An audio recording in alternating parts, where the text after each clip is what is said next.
मित्रांनो नमस्कार. आजच्या विचारधारेतून मी आपल्यासमोर सत्कर्म आणि दुष्कर्म या विषयावर थोडक्यात बोलण्याचा प्रयत्न करणार आहे. मित्रांनो, आपल्या हातून कळत नकळत घडत असलेले सत्कर्म हाच खरा धर्म असून केवळ अशा सत्कर्माचेच आचरण करणे हेच धर्माचरण असते. आणि म्हणूनच आपली पहिली श्रद्धा ही सत्कर्मावरच असली पाहिजे.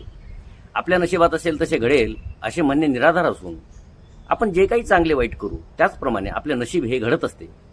आपण ज्या शक्तीला ईश्वर समजतो तो परमेश्वर या ईश्वर रूपाने आपल्या समोर आहे, शरीर रूपाने आपल्या जवळ आहे आणि सच्चिदानंद स्वरूपाने तो प्रत्यक्ष आपल्या हृदयात आहे. जीवनातील 90% घटना या स्वाधीन असून केवळ 10%च घटना या पराधीन असतात. आणि म्हणूनच आपली संस्कृती, आपला कुलाचार, कुलधर्म या सर्वांना जपत आपल्याला कुटुंबातील सर्वांच्या सहवासात आपले सणवार उत्साहाने साजरे करता आले पाहिजे. मी कोणाचेही मन दुखवणार नाही असा केवळ निश्चय करून भागत नसते, तर याच निश्चयाला प्रत्यक्ष कृतीत अथवा आचरणात आणण्याचा प्रयत्न आपल्याकडून होणे हे देखील अगत्याचे आहे. मित्रांनो, आपल्या जीवनात जेव्हा केव्हा इष्ट व चांगले घडत असते तेव्हा ते आपल्यावर ईश्वराची कृपा नसून तो केवळ आपल्या सत्कर्माचा प्रभाव असतो.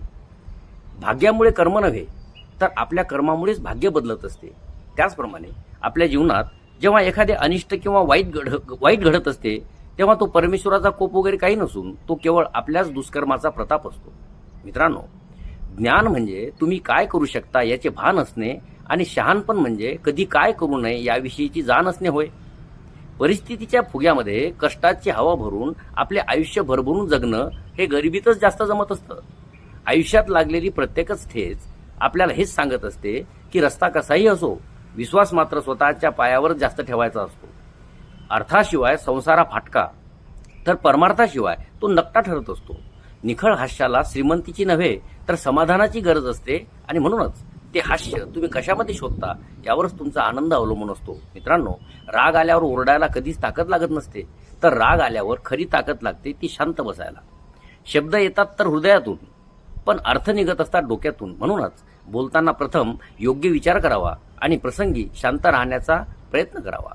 मित्रांनो, साधनेचा दुष्काळ आणि ज्ञानाचा सुकाळ यामुळेच आज रोजी परमार्थामध्ये सर्वत्र गोंधळ माजलेला आपल्याला दिसून येतो.